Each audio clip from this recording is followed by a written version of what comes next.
Welcome back to Bates Kitchen. Today we're going to be cooking my favorite cookie in the entire world, a no-bake cookie.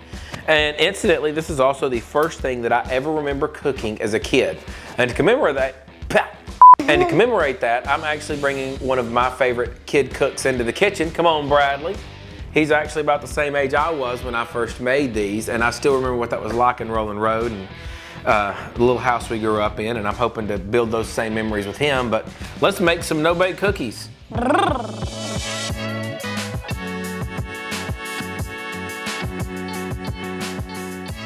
So the first thing we're gonna do is we're gonna do what?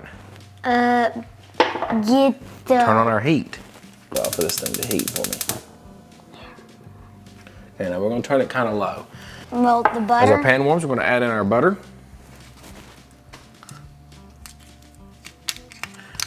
This is the very first thing I ever made when I was about your age in school. It was in my math book, and Granny told me if I would get to that page in my math book, then I could make the recipe. And no-bake cookies are my favorite, still are my favorite. So as soon as I could every morning, I'd get up and I'd do extra math as soon as I finished the rest of my school to get there. And as soon as I got there, sure enough, made me some no-bake cookies.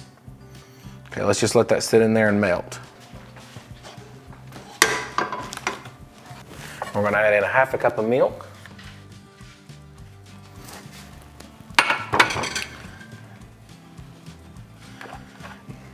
So 50?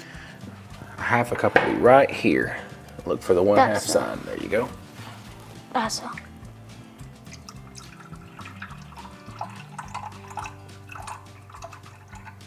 Oh, beautiful. We can go ahead and add that as the butter. You can see it bubbling down there? Yeah.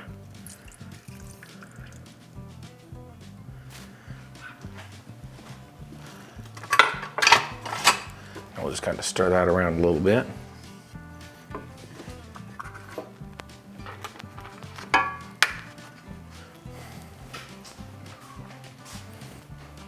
So I reckon we've made about every recipe of no-bake cookies that there is on the internet, and a bunch of ones that aren't on the internet.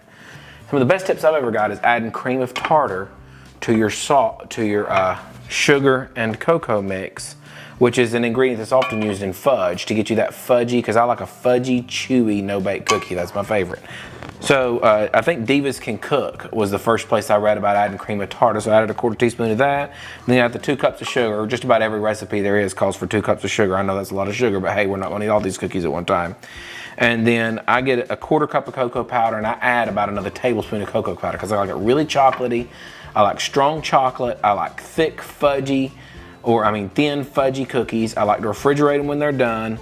So that's our mix right here is cocoa powder, unsweetened cocoa powder, sugar, and cream of tartar. I didn't plan for it to do that. And then I have my oats here. I have about a little over 2 cups of oats because this is a lot of mixture. Now the one thing we're gonna wait, we got this butter mixed in real good. The first part is we want this warm when we add our sugar to it. So we want that warmth, and that's good and warm right there. Now we're gonna add in our sugar and cocoa powder. I'll dump this here. Let me get you a whisk. It'll be easier. Whisk is easier. What's your favorite dessert, Brad? Probably creme brulee. Oh yeah, I've given this boy too high of tastes. Or ice cream. Here, let me let you pour this in because they can see you better pour it in. Just pour it in really slowly around the whole outside, and then I'll just keep whisking it.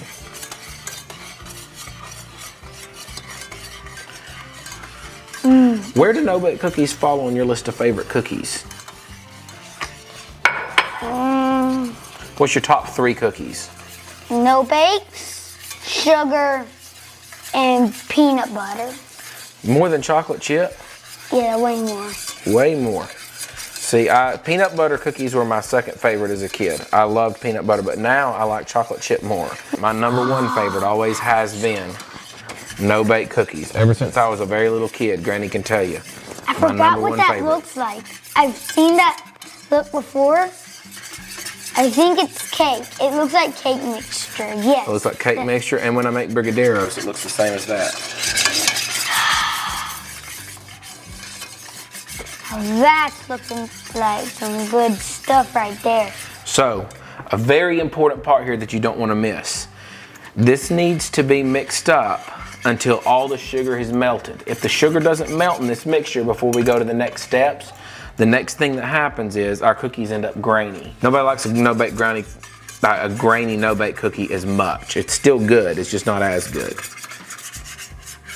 I'll just kind of roll it between my fingers. I can feel it's still pretty gritty, so we'll just keep stirring. That's good. Can I lick the whisk? No. When it's done? When it's done. You can still kind of see the little sugars in there. Yeah. See the little sugar crystals? Yeah. Just gonna keep stirring. It takes a few minutes here. And I've got this on all the way down. You don't want to overheat this stuff, so my heat is extremely low right now. Turn it up just a little bit. I mean, my pot's not even simmering while I stir here, so that's how low it is. Even though my milk was already warm when I added it. Okay, we're gonna go around the outside because it's starting to bubble on the outside because this is a really big burner we've got it on. Oh, I can see it start to bubble on the inside right now. You can just see that little those bubbles coming up from the bottom.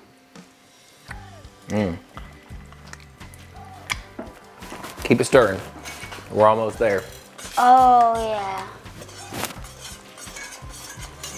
Oh, you can. Now, Can I taste? when you see that there's not the little sugar granules in it, and let me blow it off a little bit. Whop your finger on here and you can taste it.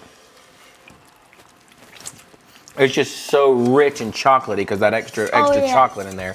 This calls for more cocoa powder than most of the recipes you'll find online because I do like that chocolatey feel. Yeah, that tastes. So now let's turn that heat way down.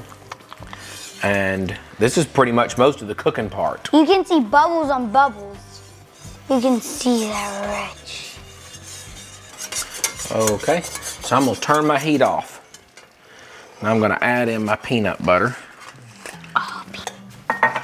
Now, we're gonna add in a cup of peanut butter.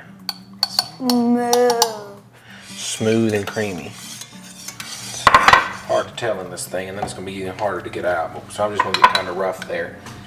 I normally just add just a couple big teaspoons to a couple big of these spoonfuls. Hot there, ain't it, bud? Yeah. We're pretty close, so looks like I always add a little bit too little. Let's go a little bit more. And we're really close there, but wow, that's a lot of peanut butter, but that's the good stuff. I think that's enough.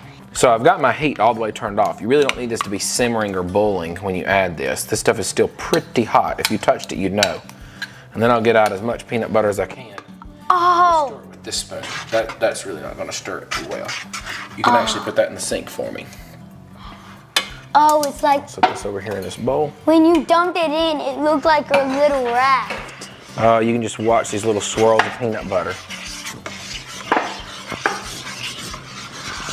Oh, that's pretty. Chocolate and peanut butter. Yeah, but if you can smell it, it smells like caramel up close. Oh, I need a taste. Oh. Now, as that starts mixing, let's go ahead and pull in our oats. Oh wait, one more thing. I need to splash this thing with vanilla. Just about a half a little tablespoon. Can I have a little taste? Oh. Aw. It's about a half a cap. I don't know how much a cap is in that thing. Had a friend go to Mexico and brought me back that big old vanilla. You can't get them big ones here in our grocery store for any reasonable amount of money. Not gonna dump in quite all my oats yet. We're gonna see how many we got. I think I just added too many. I normally add old-fashioned oats, but I think I just got something different. I don't know what I just got. I should have read the bag. But let's go spoon these on the wax paper here before they get hard. These are things that are ready to go on there. Actually, I'm gonna soften these up just a little. I'm gonna add a little bit of heavy whipping cream to these. This'll, a couple tablespoons of that. That'll help us there. Oh yeah, look at that stuff go in there. Adding that at the end, which was another one I picked up from some recipe online. Adding just a couple tablespoons of milk at the end really just helps fudge them up a little bit. And I don't know how well you could see on the camera, but the texture was still very creamy. But man, when you added that milk, it just really glossed up and just got so smooth. It was actually heavy whipping cream, but I normally would use Mayfield heavy whipping cream, but they were out, so we've got what they got. That's hardening. Let's go spoon these out. So we're gonna roll our wax paper out. And this is really the fun part. Now, Whitney would come in here exactly like Bradley and be dipping handfuls of that batter. I don't know, it ain't. It's rich, but it has that buttery scent. Oh yeah, that big old stick of butter in there sure is. No, that peanut butter, that's it, sorry. Oh, the peanut butter? Yeah, you can taste that peanut butter in those little scoops. Now I'm making the big generous dad size cookies. And if you're ever looking, since I am in real estate, if you're ever looking to give somebody a housewarming gift, this is the perfect housewarming gift. No bake cookies, unless they're allergic to peanut butter. Don't do that one. But this is amazing. I'd be happy if I bought a house and somebody gave me peanut butter cookies or no bake cookies. Eating all my batter, boy. It's delicious. Now we're literally just gonna sit these things down, let them dry out here.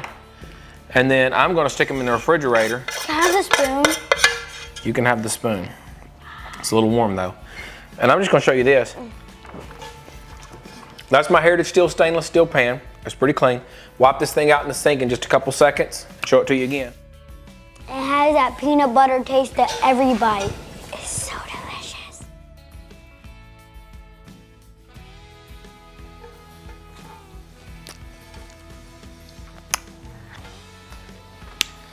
Anyways, cooking sugar can be messy, but clean it right afterwards while it's still warm, and it is amazing. This stuff will clean right back out, and it's good as brand new.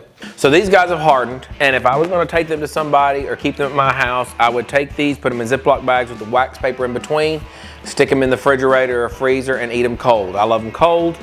Whitney loves them hot or room temperature, but these are ready. They come off really super easy. They just slide right off the paper, and I'm gonna break one apart for you. You can just see how fudgy they are inside. Bradley, do you want to taste one of these? Yes. I bet you do. Anyways, this is kind of sentimental to me because this is, like I said earlier, the first thing for me that I ever remember cooking. And I still remember what it's like back in our old house cooking these things. You already eaten them? Are they good? Yes.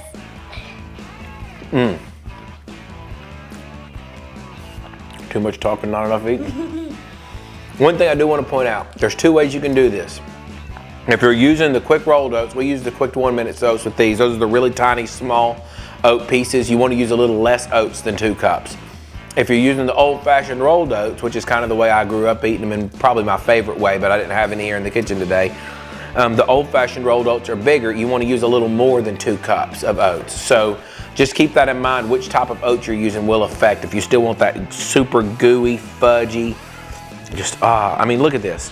I'm just smashing down it, and you can just see how fudgy and soft that is. Just gooey chocolate heaven with peanut butter. What more could you want? Anyways, try this recipe. You'll thank us later. What am I supposed to say? That's the gospel.